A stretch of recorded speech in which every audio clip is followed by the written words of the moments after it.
All right, folks, we have a couple of things left to do to finish up our work with square roots. So today we are going to solve square root equations.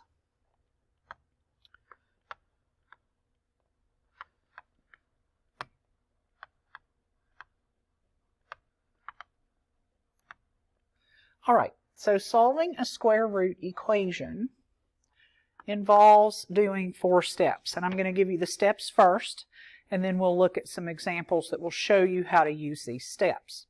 So step 1 is to isolate the square root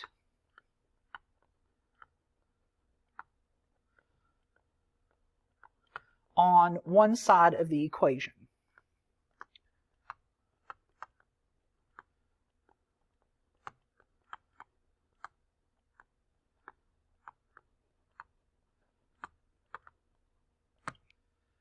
Step 2 is to square both sides.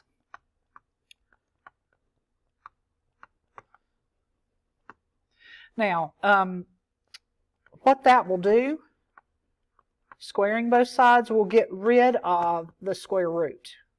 And the reason it'll get rid of it is because squaring is the opposite of taking the square root, which I'll actually show you in the first example that we do. All right, step 3 then is to solve the resulting equation. So this is the point where you'll actually figure out what the variable is. And then step 4 is to check the solutions. And you know that you check the solution by plugging it back in and making sure that it really works.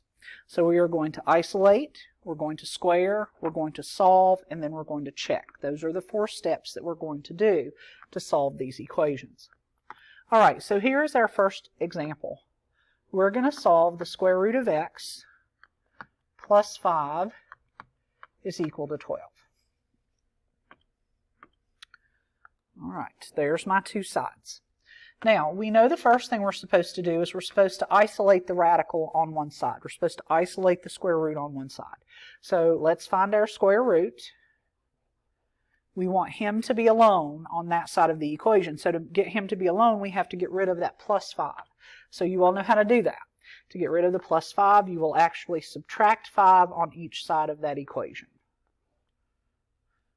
These two will cancel each other out, and we'll get the square root of x equal to 12 minus 5, which is 7. So at this point, step 1 is done. You have isolated the square root. It is by itself. All right, so now we're going on to step 2. In step 2, we are going to square both sides. So you're going to raise both sides of this equation to the second power. Now, let me show you what will happen when you do that. So let me kind of bring you over here to the side and show you this. You have the square root of x squared. You know what that means. You know to square something, you multiply it times itself. So that'll give you the square root of x times itself. You know that to multiply 2 square roots, you multiply their outsides and their insides. So when I multiply the insides on this one, that's going to give me the square root of x squared. And then you know that to take the square root of an exponent, you cut it in half. It needs to be even, and you cut it in half. So when I cut that 2 in half, I get just 1. So that's going to be x to the first power. So look at something. We started out with the square root of x squared. When we work through this, what ends up happening is this square root and this exponent cancel each other out and just leave you with that x that was underneath. So that's the purpose of doing the squaring on both sides, is to make the square root go away. So the square root of x squared is just going to be the x. These two will cancel each other out. And then 7 squared is 49, of course. So now step 2 is done. We have isolated and we've squared. Now we're supposed to solve the resulting equation, but our resulting equation is already solved because we know that x is equal to 49. X is already by itself. So the only thing left to do is the check part of this. So I'm going to write down the original problem. And I'm going to plug in what I think x is. I think x is 49. The checking will let me know if it really is. So that'll make this the square root of 49 plus 5 is equal to 12. So first, I want to take the square root of 49. I know the square root of 49 is 7.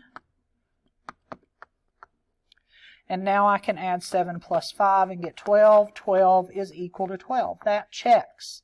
That works. So x equals 49 is the solution. So isolate, square, solve, and check. Those are your 4 steps.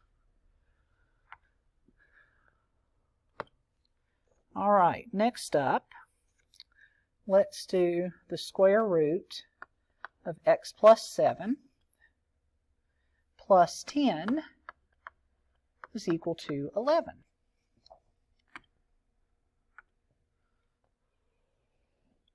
All right, step 1 is to isolate the square root. Here is my square root, and I can see that he is not alone. He has this plus 10 hanging out with him, so I'm going to get rid of that. So my first move should be to subtract 10 on both sides. When these cancel out, I get what I want. I get my square root isolated. So I have the square root of x plus 7, and he's equal to 11 minus 10, which is 1. So I have isolated. Now I square both sides.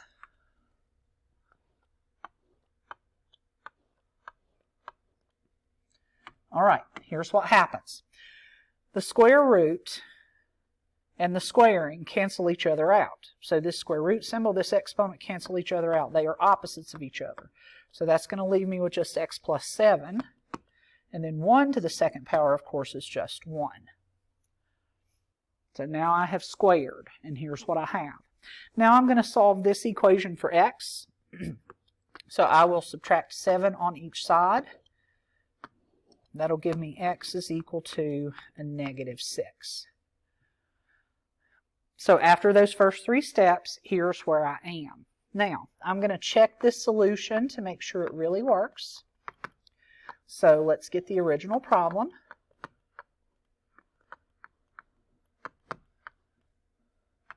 And let's plug in negative 6 for the x.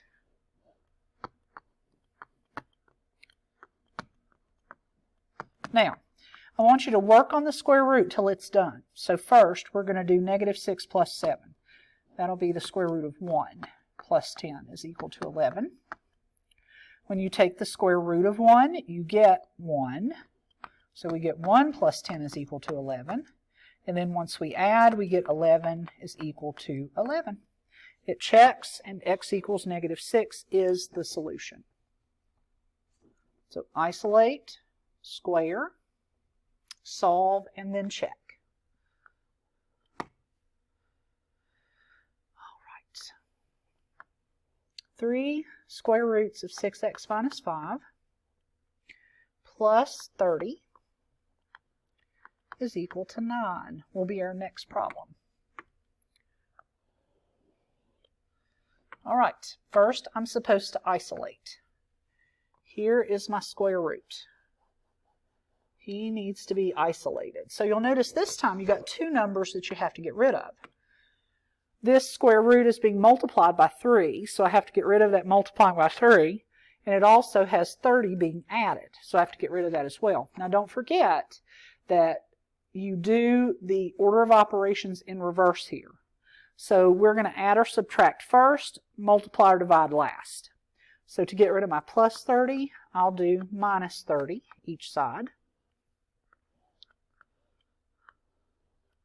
That makes this 3 square roots of 6x minus 5 is equal to a negative 21. Now you'll notice your square root is not isolated yet, so we're going to continue on. We're going to divide each side by 3. And now that's going to do it, because then I end up with the square root of 6x minus 5 is equal to a negative 7. So now I have isolated. So I'm going to square next. So let's square both sides. Remember what that does over here. The square root and the exponent will cancel each other out. So that'll leave you with 6x minus 5 equals negative 7 squared is a positive 49. So we isolated, we squared. Now we solve. So we're going to solve this little equation for x. So if you have 6x minus 5 equals 49, you know the first thing you'll do is you'll add 5 to both sides, which will give you 6x is equal to 54. And then you will divide each side by 6, and you will get that x is equal to 9. All right. The only thing left to do is to check this solution.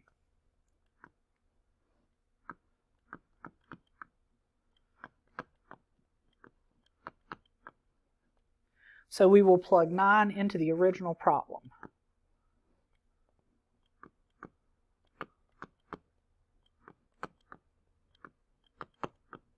All right, work on the square root first. So first we'll do 6 times 9.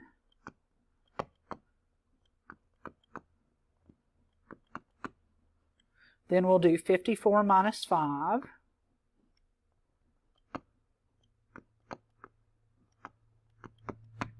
And now we'll do the square root of 49, which you know is 7.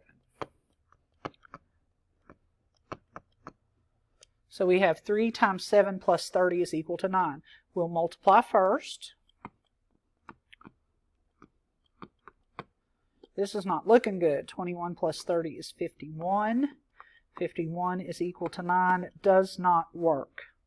So this is what I was talking about. This is the whole reason that we have to do this check step.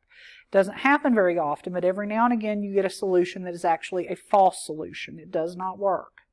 So that means we're going to toss this x equals 9 out. This problem actually has no solution. No solution, because the answer that we got does not check. So notice your check step is going to be necessary. You're not guaranteed that answer you get is going to work. All right, one last problem.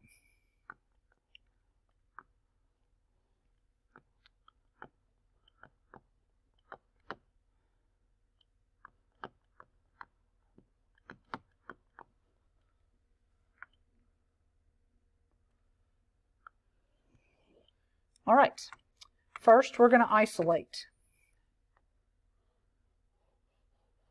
So notice, to get this square root by itself, we're going to have to get rid of multiplying by -4, and we're going to have to get rid of adding 18.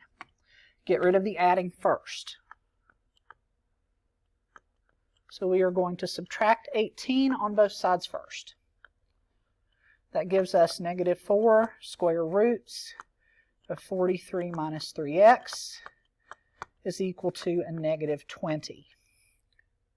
And then, to finish isolating, we will divide each side by -4, which will give us the square root of 43 minus 3x is equal to 5. All right, now that we've isolated, now we're going to square both sides. Remember, this will get rid of that square root symbol. So on this side, square root and squaring cancel each other out and leave us with the 43 minus 3x. And that's equal to 5 squared, which is 25. So now that we have our equation, we solve it. So we want to get this x by itself. So to get x by itself, first we're going to subtract 43, which gives us -3x is equal to a -18. And then we're going to divide each side by -3. And we think that x should be 6. So time to check it out and see.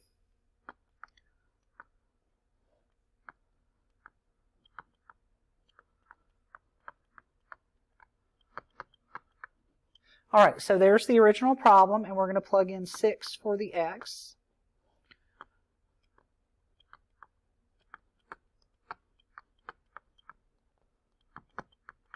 All right, work on the square root first. So in the square root, we're going to do 3 times 6 first, so that'll make it 43 minus 18. All right, next up we'll do 43 minus 18, which is 25. And now we'll take the square root of 25, which is 5. All right, no more square root. Now just a little basic math. Negative 4 times 5 is a negative 20 plus 18. And then negative 20 plus 18 is negative 2. Negative 2 equals negative 2 checks out. So x equals 6 is my solution. So notice on these problems, it's the same procedure. Isolate, square, solve, and then check. If you have any questions at all, or there's anything in this lesson that's not clear, then please contact me. I will be checking my email often. For those of you who are running a little behind on assignments, please continue to work to get caught up. We're running out of time before the Christmas break, and when we return from Christmas break, we won't have a lot of time. So please use these days to get as much done as you possibly can. And if I can help in any way, then don't hesitate to contact me.